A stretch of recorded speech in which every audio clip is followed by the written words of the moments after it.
With the holiday season right around the corner, it really got me thinking of what handhelds do people want to buy the most. And the ones I see constantly in the comments and the ones that I hear people asking for Christmas are the Nintendo Switch and the Steam Deck. And it makes sense. The two handhelds are some of the more cheaper handhelds you can get out there that can play modern titles. The Steam Deck is one of the most console-like PC handhelds we've ever had. Sure, there are some that have come to challenge that notion. The new Xbox Ally with its Microsoft-made Xbox handheld gaming mode and all that jazz is certainly a thing. And not like there aren't other Linux distributions you could install on other PC handhelds, but for the most part, out-of-the-box experience, the Steam Deck is the most console-like by default. The Switch, no freaking duh though, is an actual console, so of course it's going to be the easiest one to use. But that comes with its own caveats, just like the Steam Deck. For it being a PC handheld, it comes with its own unique set of downsides that, one, other PC handhelds don't have to deal with, and the Switch. The first section we're going to be seriously comparing them in is ergonomics. For what it's worth, the Steam Deck is incredibly ergonomic, and heavier it is, but still significantly more comfortable to hold in long play sessions. The Switch 2 sacrifices ergonomics to maintain parity with the thinness and technically thickness of the Switch OLED, which released a few years ago now, and if you line the two of them up, they're actually the exact same width, which is a neat bit of continuity, though doesn't really help a ton. If it was a couple of millimeters thicker, we could have gotten better cooling, bigger battery, maybe a slight sculpt to the hand for better ergonomics. But no, Nintendo wanted to make it as thin as possible, even though it is an 8-inch handheld, so either way, this thing is going to be quite large in the backpack. Essentially though, to summarize, the Steam Deck is the overall winner for the ergonomics category. The Switch 2 is nice, but it is not nearly as comfortable as the Steam Deck. When it comes to actual raw controls, the buttons, the analog sticks, once again, the Steam Deck is going to take the cake for this one. The Switch 2 isn't necessarily bad, and it is a drastic improvement over the original Switch. The analog sticks still don't feel quite as nice as full-fat analog sticks you find on the Steam Deck. The buttons in the D-pad, well, lack thereof a true D-pad, is not especially comfortable. The smaller 3DS-sized buttons, while a little bit larger than the original Switch as well, it is still not nearly as comfortable as the Steam Deck's very large, full-size face buttons. And like I said already, the lack of a real, actual D-pad makes playing 2D platformers not nearly as enjoyable. And with the position lower with the analog stick above it, as most traditional controllers do, it is not super comfortable when you're playing in handheld mode for actual 2D platformers. A lot of the Switch 2's problems when it comes to ergonomics and the buttons though are drastically mitigated if you get yourself like a $30 grip, whether that's a Satisfy grip or one of the many Skull & Co options. Honestly, I have a Skull & Co one. It is all I needed to take the Switch 2 from being unusable almost for any extended period of time in portable mode to making it one of my favorite devices to use on the go because of the grip. But I understand that that is an extra expense and shouldn't be considered when you're comparing device to device, because it is technically an unfair advantage for the Switch 2 when you think about it, because it is enabling it to do something and be something that it's not otherwise straight out of the box. Either way, the face buttons, the analog sticks, and the D-pad are just significantly better on the Steam Deck. When it comes to games, that's a very interesting debate. It really depends on how much of a Nintendo fan you are, and for some people that matters a ton, but for some it doesn't matter at all. Especially if you're not a huge fan of party games or 2D platformers or 3D platformers. If you're a larger fan and predominantly play your Maddens, your Call of Duties, you might be left lacking on the Switch 2. The Steam Deck, on the other hand, does have access to a ton of those games, but for your first-person shooters that may or may not require anti-cheat, like Battlefield 6 and Black Ops 7, you aren't actually able to play them on Steam Deck, unfortunately. But you still have a whole host of so many other first-person shooters that should keep you satisfied. While the Switch 2, on the other hand, doesn't really have those kinds of options. But if you do find yourself as a fan and a hardcore addict for Nintendo first-party titles, the Switch 2 is obviously the choice you're going to make, irregardless of whatever the Steam Deck has. Granted, any of the Switch games you may want to play, you could potentially emulate on the Steam Deck. Important to bear in mind that is specifically for Switch 1 games, not Switch 2. We don't have a Switch 2 emulator quite yet, but I anticipate it being something that gets worked on fairly quickly and easily, considering how similar the two devices are. So I'm not too surprised when, in let's say a handful of months, we're going to start seeing Nintendo get very protective of their Switch 2 related media, as if they aren't already crazy protective. When it comes to performance of the titles that they do have in common, like Star Wars Outlaws for example, they do generally run significantly better on the Switch 2. Not only because the Switch 2 is a newer device, but the Steam Deck is starting to show its age. It was based on hardware and tech at the time was already on its way out, and now the Steam Deck is starting to really show its age, especially if you're trying to play current generation modern AAA titles. You're gonna have to make a lot of compromises when it comes to quality. Not to say that the Switch 2 won't also be a compromised experience, but it comes with the obvious benefits of being a home console by nature, allowing developers to optimize their games specifically for the hardware. A great example would be Cyberpunk 2077 on the Switch 2, comparing it against the version on Steam Deck. Technically, there is an optimized version of Cyberpunk for the Steam Deck with its own custom Steam Deck setting as options, but that it's still a 30-ish FPS experience, and it's not always the prettiest looking game in that settings anyways. At least on the Switch 2, it is more optimized for two performance settings, quality and performance obviously. Performance being 40 FPS, and it generally hits 40 FPS. It was a overall smooth experience, and it is a very pretty game on Switch 2, especially in handheld mode where the lower resolution assets are more easily hidden by having a smaller screen to play them on. Long term, the Switch 2 is going to be a significantly better choice, but there could always be some specific issue or games simply not coming to the Switch 2 that the Steam Deck will always have an advantage with.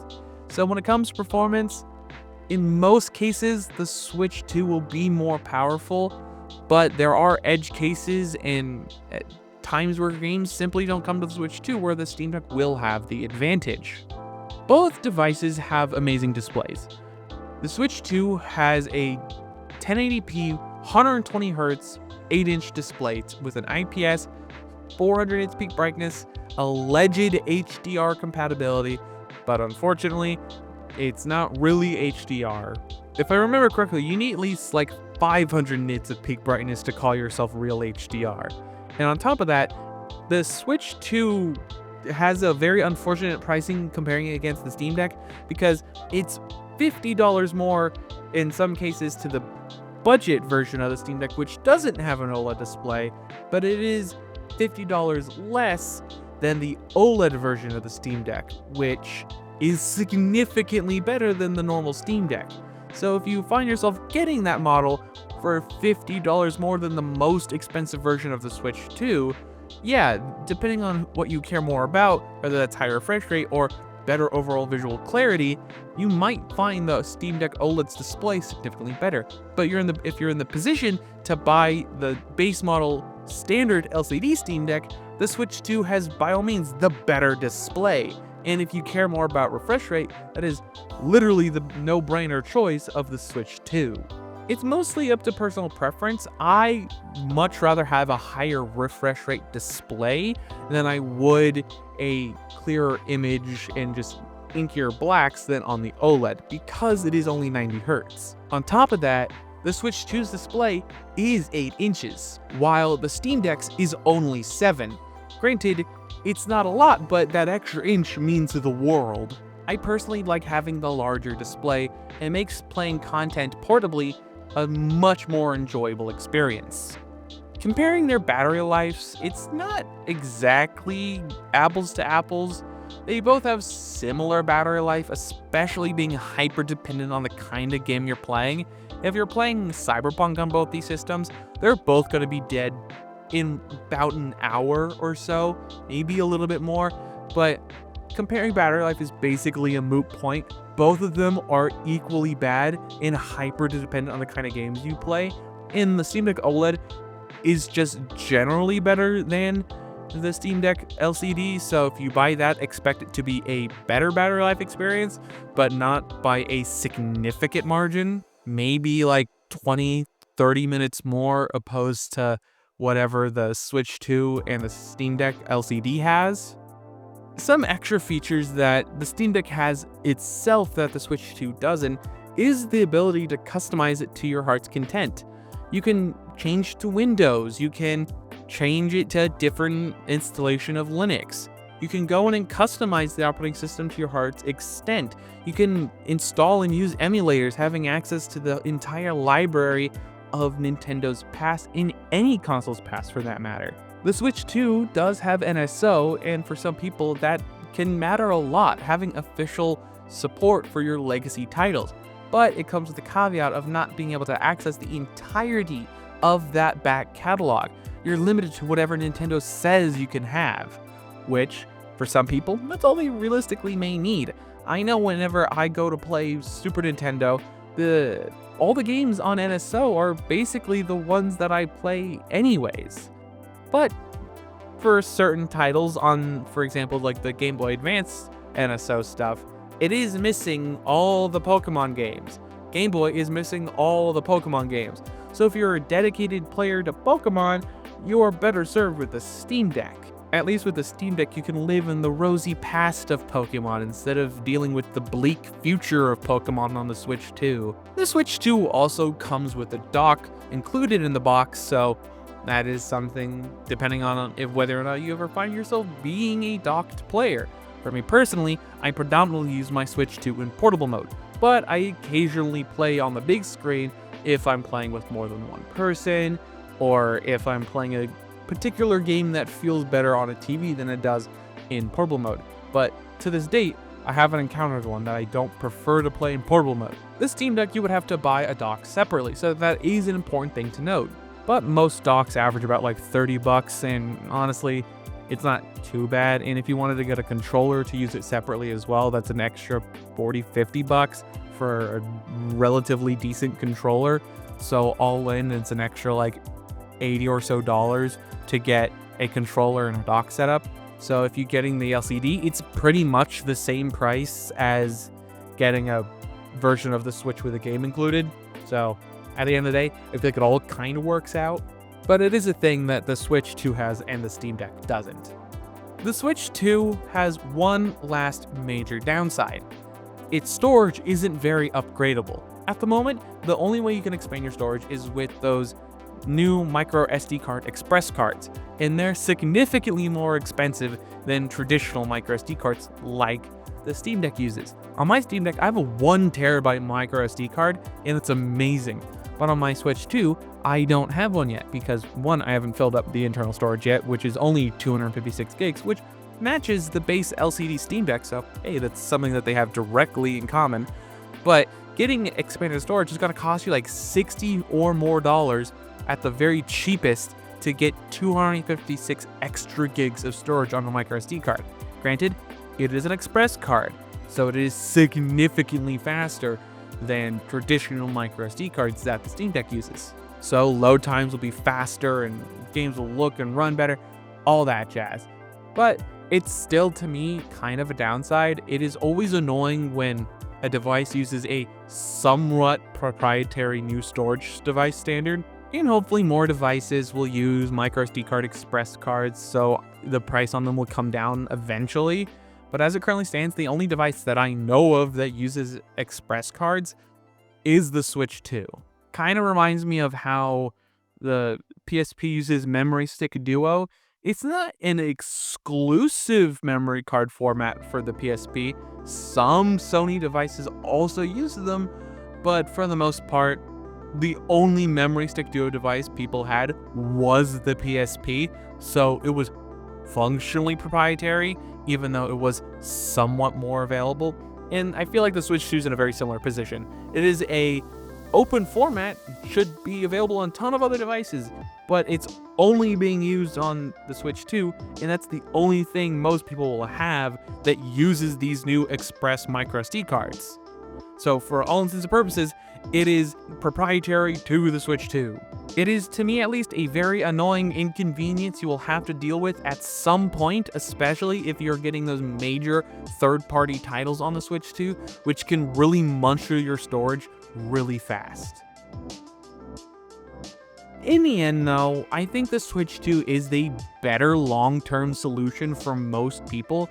With the new wave of third-party titles coming to the Switch 2, I think long-term, the Switch 2 is going to be a significantly better choice than the Steam Deck, because a new Steam Deck is probably a couple years out, and at least if you have the Switch 2, that covers you for all your Nintendo stuff, and then in 2 years when the Switch 2 is starting to show its age, the Steam Deck 2 will be out, and then you can go and buy that instead of a Switch, or sell your Switch and then get a Steam Deck 2 or whatever. I think at least for right now, holiday season of 2025, Switch 2 is the better choice. I would love to hear what you guys think, though. Are you gonna buy a Steam Deck instead? Or did this video help convince you to get a Switch 2? I would love to hear what you guys think about this down below. Don't forget to leave a like, comment, subscribe. All of the social media garbage down below, and affiliate links are also down there. If you click on those and purchase anything with those links, they go and help the channel a lot these days. And last but not least, have a wonderful day.